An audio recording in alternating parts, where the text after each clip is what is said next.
I'm not smiling. It's April 15th. Not my favorite day of the week, of the year, of the month. Oh my goodness. You know, it doesn't do much good to complain about this situation in this country, but let's just say that April 15th is a friendly reminder that we're living in a time period not much different than the Jews were living in the time of the Romans. And there were tax collectors, and, and it just gets worse and worse and worse. You know, by the time you figure, and I know like in Texas, they don't have a state tax. I think Wyoming might be the same, but you have property tax, you have state tax, most states, and then the federal income tax. And then there's all the other licensing fees, and just all kinds of things out there. And by the time you whittle that all down, the blessing is paying tithing, right? Because then we operate on the Lord's economy, and we are blessed. We are blessed. Tithing is one of those eternal principles that just may not make sense, but it just works, right? It just works. So April 15th, I would say happy April 15th, but now I did get my taxes finished. I should say our taxes, Sue and I, last week. I don't do them, I have them done, but I gather all that shiz together, to make it all happen. And,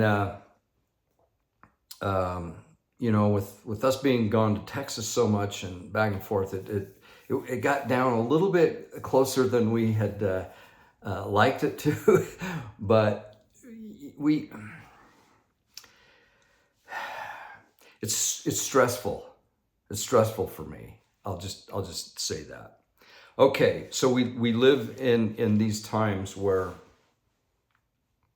we have these obligations. Now, some people, it's not a big worry, and that's great, awesome.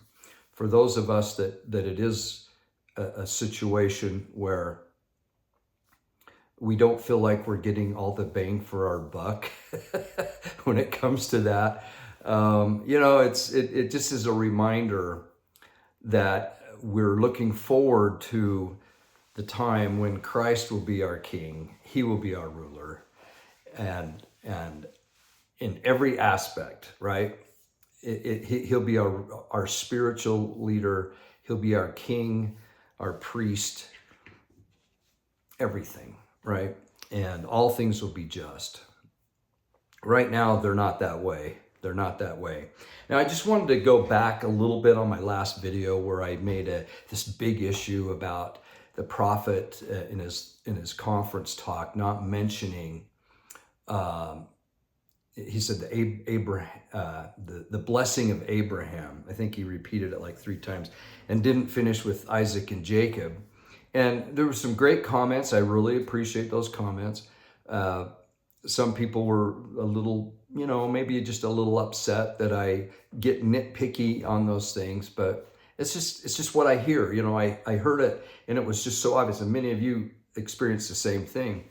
I wanted to bring up one more scripture that I meant to do in the last one and I didn't, but it's in Genesis 17. Now, this is so interesting because this is prior to the attempted sacrifice of Isaac, right, by Abraham.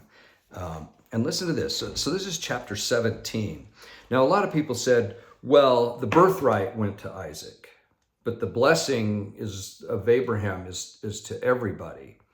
Well, that's a little difficult. It is if you go through Jacob and then Isaac, and then you receive the blessing of Abraham. But you have to go through the patriarchs to get that. And when I mean by go through them, you have to acknowledge that that's who God directed the covenant to go through, was first Abraham, then Isaac and Jacob. Now listen to this. This is Genesis chapter 17, and I'm going to start in verse 15. This is really funny. And God said unto Abraham, as for Sarah thy wife, thou shalt not call her name Sarai, but Sarah. Sorry, Sarah shall her name be. And I will bless her and give thee a son also of her. Yea, I will bless her, and she shall be a mother of nations. Kings of people shall be of her. Now, this is interesting because she is also part of the blessing. Okay? And it's her offspring that the blessing goes through, and it gets even more specific. But this is the funny part. Then Abraham fell upon his face and laughed. Now, can you imagine doing that in front of the great Jehovah? And he said in his heart, shall a child be born unto him that is 100 years old? And shall Sarah that is 90 years old bear? And Abraham said unto God, oh, that Ishmael might live before thee. Now see, this is key because we have the son, right? And he's like, let's just do Ishmael. He's here, he's my son, everything will be great. But God had another plan, and this is significant.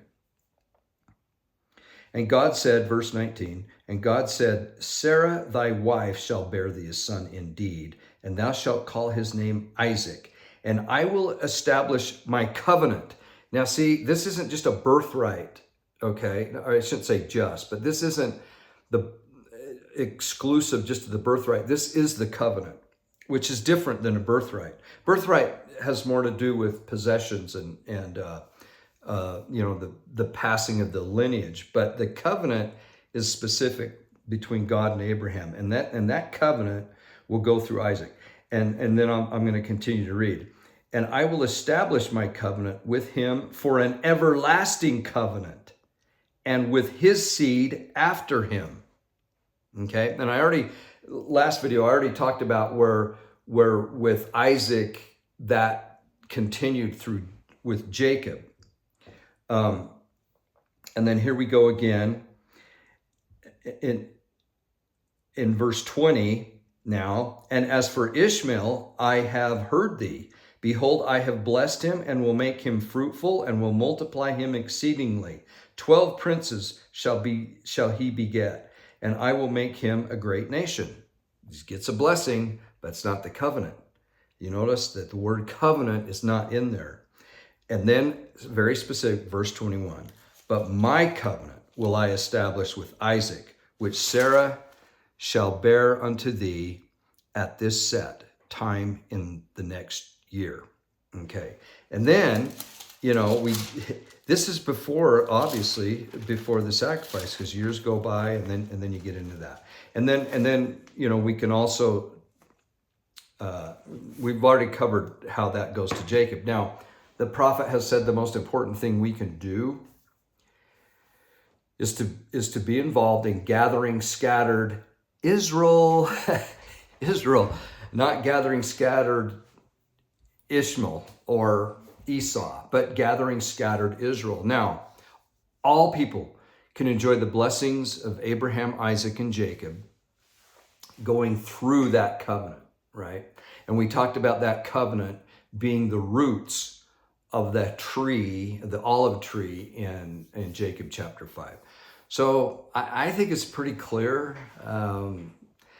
And I think it's also clear why the prophet didn't say it the way I'm saying it, because it's a political hot button, and we just have to recognize that. Now, me personally, I would have loved to have heard Abraham, Isaac, and Jacob. I read the dedicatory prayers of both the Kirtland Temple and the Salt Lake Temple, and that phrase Abraham, Isaac, and Jacob in the sealing, the crowning ordinance. We have the blessing of Abraham, Isaac, and Jacob. So that's just me. It's just me. That's what I would have liked. Now, we have some very interesting things going on in the Near East to Middle East. Everybody knows now. I'm always the Johnny come lately. I hear things, but I don't immediately do videos on them. But we had the attack a couple of days ago of Iran attacking Israel for the first time, not using proxies, not using Hezbollah, not using Hamas, not using the Houthis in Yemen, not using these proxy groups, but actually sending. And this was in retaliation of when the IDF hit the Iranian embassy in Syria, in Damascus, and took out some leaders there. Now, some of you will think, well, why would Israel do that? It's just to provoke. Well, when you think of this tiny, tiny country of Israel and people all around them wanting their death, and with the Palestinians and radical organizations within Israel, in Shechem and Hebron and some other places that are really hotbeds. So when you think of this nation or country or state of Israel as about the size of the state of New Jersey, and just a little bit over, you know that there are people there, nefarious people who are negotiating with their proxies to do bad things to you. You're going to take them out. You're going to take them out. Now, my prayers have been with Israel for virtually every day. There might be some times I forget, or I'm thinking so much of something else that I want God to either intervene or help or whatever. But typically, I am praying for Israel and the people of Israel, and I go back to that original promise that was given to Abraham and then passed on down to Israel. And that is I will bless those that bless thee and curse those that curse thee. And we can apply that to Israel. Now, that's not to say that their government is perfect, the people are perfect. It's not. But we have to acknowledge that this is prophecy being fulfilled, that Jerusalem even exists, that the Hebrew language exists. All these things are just massive miracles that have happened in our lifetime. Now, look, I wasn't born in 47. I was born in 57, 10 years after Israel became a state. But the 1967 war, I have some memory of that, the Six-Day War, 1967, where the nation of Israel was expanded, not because they tried to do it, but because war ensued, people all around them, and it's probably one of the most miraculous. If we read that in the Bible, that victory, it would be like on the realm of Gideon and his soldiers. It's so amazing. How God says, now let's whittle it down. You don't need that many guys. Watch me do my work. This was a miraculous war. So we have that miracle that many of our Latter-day Prophets acknowledged at the time. And so to say, oh, well, Israel really isn't a state and the people aren't really Jews and they're not Israelites or whatever. You're missing, in my opinion, you're missing the whole miracle of what has happened there. And then the miracle now of these Messianic Jews. Some are, in other countries like the United States or whatnot, but many are. This movement is going on in Israel. Now, granted, it's a small percentage, but we could say the same thing about the Church of Jesus Christ of Latter-day Saints. 17 million people in the whole world is a drop in the bucket. And if you take half of those that might be considered active, and being active is to go to church once every 3 months, then you could whittle that down to, 9,000 people, or 9 million people that are, quote, active. And then out of those,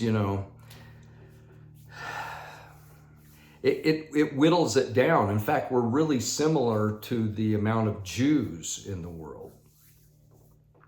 So people could say the same thing about us. Well, you're this or that, you're little, you're small, you don't really matter, and half of your members don't even believe in it or go to church or whatever. So if we're going to have that criticism of Israel and the Jews and everything that's going on in the country of Israel, the state of Israel, then we should apply that to ourselves too as members of the Church of Jesus Christ of Latter-day Saints, and not think we're all that in a bag of chips, because we have the same kinds of things that are going on. Now, we haven't been around for thousands of years, but just in the 250 whatever years it is, see all the breakoffs. We talked about, the Church of Christ, or the Community of Christ Church, and it was once the Reorganized Church of Jesus Christ of Latter-day Saints. That was an offshoot. There's been many offshoots. And then you had the polygamist offshoots that were once, part of the root, right? So just in a short amount of time comparative to the Jews, we've had all these things. So to have this melting pot in Jerusalem, in particular in Jerusalem, but all of Israel, Judea and Samaria, which I hope you're not referring and saying West Bank, but say Judea and Samaria. It's the biblical heartland of Israel. When we think of gathering scattered Israel, let's think of Israel. Let's think of the man, Jacob, whose name was changed to Israel, where our prophet said, hey, let's look at all the definitions of Israel. And one of them was let God prevail. That's when he had his wrestle with the Lord, just on the other side of the Jordan River. And from that, where he let God prevail in his life, that's one of the definitions. It's in the Bible dictionary. It's there. So we have the country of Israel. We have the people of Israel. We have Israelites. Now, quite often when we're reading the Old Testament, we'll hear of Israel. We'll think of the northern kingdom. That was called Israel. And then the southern kingdom was Benjamin and Judah, mostly just Judah absorbed that, and they were the southern kingdom. So now, thanks to the Book of Mormon and what Nephi said, and I want to read, I quoted this, sorry about that, big face in the camera. I wanted to read this because this makes things so clear in the Book of Mormon. So this is section, this is 2 Nephi 29. And quite often we think of this as a verse of scripture that proves that we should have a book. The Book of Mormon's okay because it's the Bible, a Bible. But let's really read these verses, because what it is, it's signifying that the Bible, we owe it to the Jews. Now you could say, well, part of the Bible was written by Israel in the northern kingdom. Elijah, Elisha, those were all northern kingdom prophets, and others. But and of course Moses, the 5 books of Moses, he was a Levite, right? So he would have been a northern kingdom guy too, if he would have been able to get into the promised land. But let's read this. Okay. Verse 4. Okay, so I'm in 2 Nephi 29, verse 4. But thus saith the Lord God, O fools, they shall have a Bible, and it shall proceed forth from the Jews, mine ancient covenant people. Now, isn't it interesting that he just said Jews, okay? And there are a lot of references there, scriptural references, and you can look at that. And what thank they, I'm back to quoting again, and what thank they, the Jews, for the Bible, which they receive from them? Are we thanking the Jews for providing the Bible for us? We like to curse them for what they did to Christ. We like to curse all Jews for that. And there are many in the church that do that to this day. And then there's the replacement theology, which we talked about, that says, you know, the Jews did this, they lost the covenant. The covenant's now through the Christians. But listen to this. Nephi really spells it out. And what think they, the Jews, for the Bible, which they receive from them? Yea, what do the Gentiles mean? Do they remember the travails and the labors and the pains of the Jews? Their diligence unto me in bringing forth salvation unto the Gentiles? O ye Gentiles, have ye remembered the Jews, mine ancient covenant people? It's the second time that he says that. Nay, but you have cursed them and have hated them and have not sought to recover them. But behold, listen to this, here's the promise, I will return all these things upon your heads, for I, the Lord, have not forgotten my people. Thou fool, that shall say, a Bible, we have got a Bible, and we need no more Bible. Have ye obtained a Bible, save it were by the Jews? So this is good, because just like the northern kingdom was lumped under the tribe of Ephraim for the most part, and the southern kingdom were Jews, Nephi gets to the point where he's just saying Jews. Jews brought forth the Bible. Okay. Christ was a Jew, came through the tribe of Judah. So this is good. Now, Nephi even says, hey, I'm a Jew because I came from Jerusalem. So we could actually say that the Book of Mormon came forth from a Jew. Right? So our major scriptures, the Bible and the Book of Mormon, came forth from a Jew. And the Doctrine and Covenants came forth from an Ephraimite, an Israelite, for the most part, Joseph Smith, as well as the Pearl of Great Price. Those revelations came through the prophet Joseph Smith.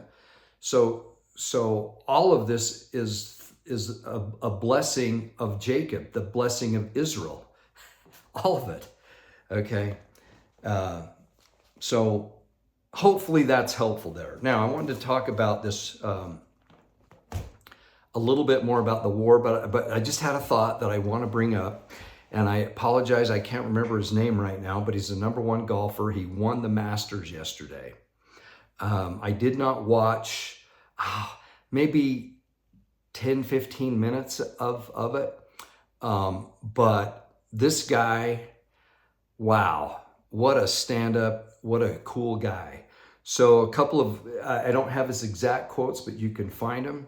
But when they talked about his victory, he said, or him winning, he said something like, I've already won because Jesus died on the cross.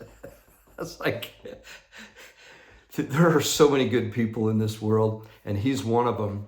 He put his priorities of golf. He said, well, God, #1, my wife, #2, my soon-to-be born son, I think it's about a few weeks away from being a father, that's #3. And he goes, golf is 4 or 5 or something down there like that. This is a man who has his priorities in line. And it's so good to see somebody that is so at the very top of a career, a sport, that isn't so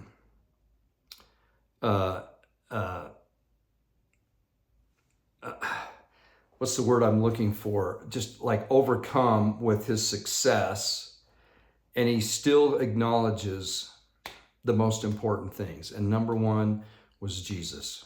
I thought that was amazing. I just wanted to, that just popped into my head, that story. I actually heard that story this morning on the radio. So yeah, there are some good folks. In fact, the sports commentator made this observation. He said, you know, this guy could be as good as Tiger Woods, but he said he has so much more together in his personal life than Tiger ever had. which really derailed his career, Tigers. And he said, this could be a guy that could potentially surpass in the greatness of Tiger because of him being anchored in a good place. But personally, I think what happens is the golf thing becomes less and less important for really good people, or whatever sport. I said golf. And so he might not end up becoming, a Tiger Woods type winner of championships, golf championships. But he, because it might not be a priority for him, is all I'm saying. But oh, what a great story. What a great guy. Okay, now this war. So Israel's going to respond, in my opinion. They're going to respond, and they're not going to respond halfway. They're not going to just do a like for like, in my opinion. I think it's going to be within a day or so. It's just I'm just putting it out there. Things I hear, things, I don't know. But just knowing they don't need the U.S.'s permission. They don't need, but they need to protect what they have, and they have to respond. Or all the proxies they're watching. They're seeing what Israel's going to do. Now, to be fair, I think Israel's been waiting for this, and for a reason, to attack Iran and to attack their facilities, their nuclear facilities, their supreme leaders, the military places, the guard that they have. I think they're going to go full bore, and then this could escalate. This could be the beginning of, what we talk about, the Armageddon, right? So we have to watch these things. We have to see what's going on, because we have these prophecies in Ezekiel. We have prophecies in the book of Revelation. We have these prophecies in Daniel. We have things that we know are going to take place. And this is intense. Now, I know that there are some trips planned in May to Israel. Some good friends of mine. I don't know what's going to happen with that. I don't know what's going to happen with our trip planned in October, November. But I'm going forward with faith, looking forward to it. I can't wait to get back to Israel and feel the Holy Land in my soul. So I'm just like, you know what? If Israel, the state of Israel, says it's okay to come, we're going. We're going. That's what you do. You trust them. If they say, you know what, we're open for business, then we're open for business. So we go. We don't worry about all the other, because there's so much propaganda. There's so many lies out there, and you really have to filter the news these days, and do your homework, because what we hear on mainstream news media is it's just a flat out lie most of the time, a flat out lie. So we have all that going on. We have the election of the presidential election coming up in this country. We have Passover in a couple of weeks, thereabouts. Is it the 22nd through the 30th is Passover? It's almost a month after Easter this year because of a leap month, right? And the Jewish calendar. And we might have a red heifer sacrificed on the Mount of Olives. Who knows? Been to Shiloh. It was one of my favorite places in all of Israel is Shiloh. And this is where the Ark of the Covenant, where the tabernacle was for, what was it, 369 years, I think? And this is where supposedly the red heifers are. This is very significant. Now, 50 days after Passover, so it's the Feast of Weeks, Shavuot, and it's I'm going by memory here. I think it's seven weeks after Passover. The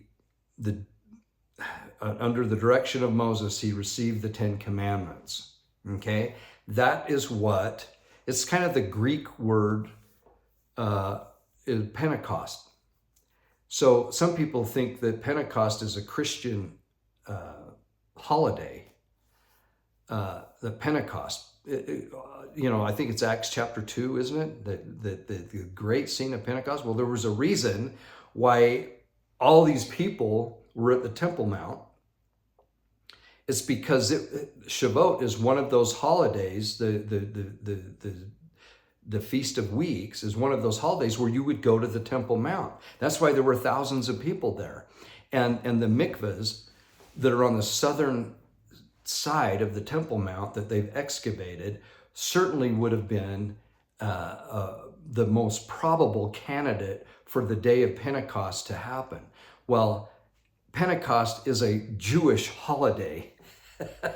It's not a Christian holiday. We as Christians can go, hey, something really cool happened on Shavuot that really, where the Holy Spirit and the gifts of the tongue, gifts of tongue and gifts of the Spirit were manifest, and thousands were baptized. It's an awesome thing. But that was a Jewish holiday. Anyway, that sacrifice of the red heifer could be during that time period too. There was some talk, I don't think it would happen, but that they could actually do the sacrifice in Shiloh. That way they don't have to transport the red heifer to the Mount of Olives. But it seems pretty clear that it should be within eyesight and of the Temple Mount, where the temple will be built, which is the whole purpose of the sacrifice of the red heifer. This would be the 10th sacrifice over thousands of years. So it could be over Passover. It could be at the Feast of Weeks. So we'll see what happens. So I think that's it for this video. Lots of interesting things still from conference. We know about some new questions concerning the garment and wearing the garment, kind of going backwards. It's like the one phrase of, throughout your life. And you're like, okay, I can wear it throughout my life. I'll wear it on this day and this day throughout my life. And now they want to, focus it. Here's what I think. If I were king, right? If I were in charge, I would say, you know what? If you can't realize the blessing of wearing the garment of the holy priesthood and a reminder of our covenants, you can do whatever. Nobody's going to police you, but it is a huge blessing. So I feel like it's good by being more strict or more specific. It's like we've lost ground. And it shows how it's more like we have to go back to the law of Moses a little bit, because we're the children of Israel that just don't get it. So now it's going to be like the questions are going to be, more specific. I was talking to one temple worker who said that a lady came in, she goes, do you have any garments I can rent? Because I forgot, I'm at the temple, but I wasn't wearing them today. Not realizing the blessing of them, to police that, I don't know. I love them. And I did a video on this kind of thing, the wearing of the garment or the lack thereof. And a lot of people are like, no, I don't know if that's true or not, blah, blah, blah. And apparently it is, because, brethren feel like they need to tighten that one down a little bit, which is fine. I just see it as a reflection of what kind of people we are overall. and we need to be, we're not going forward, we're going backward. The last thing that I want to mention, and this has to do, I'm going to do a whole video on this, so I just wanted to bring it up, but there's this idea that we as the church have to create a Zion society in order for Christ to come. Okay? So that has to happen. Well, we're not doing a very good job of that, in my opinion. And this temple recommend question being, more scrutinizing is an indication that we're going backwards, not forwards, in my opinion. So if it's the case that we have to build this Zion society in order for God to come or for Christ to come back, we're getting further away from that, not closer. I don't believe in that, and I'll show scriptures. I think the wicked have to be destroyed. There has to be a burning. The very wicked have to be destroyed, and then Christ will come. And then we have the Zion society. Now, having said that, we can have a form of it in our homes. Obviously, we've learned about the temples. That was a major theme in conference where we can feel that kind of influence. But this idea of this city where everybody goes to and we have this great kumbaya moment and we're at such a level, okay, Jesus, now you can come. That's like saying that Christ has to depend on us for his coming. No. He will destroy the wicked. And then that culture of Zionism can be created once the wicked are destroyed. And in the meantime, we're doing what we're doing. We have the New Jerusalem with the keys restored, priesthood keys restored, and temples dotting the earth, and more coming. This is it. And so, anyway, exciting times. Let's get through it together. Really grateful for the support of this channel. It means a lot to Sue and I, and you guys are just the best of the best. We love you all. We're so thankful that you check in, that you leave your comments, and that you have the ability to express yourself so well in adding to the content. One of the blessings of this channel, I think, is that there's some good conversations that go on within the channel, and that's what I love to see. So God bless. We'll talk to you soon. Bye.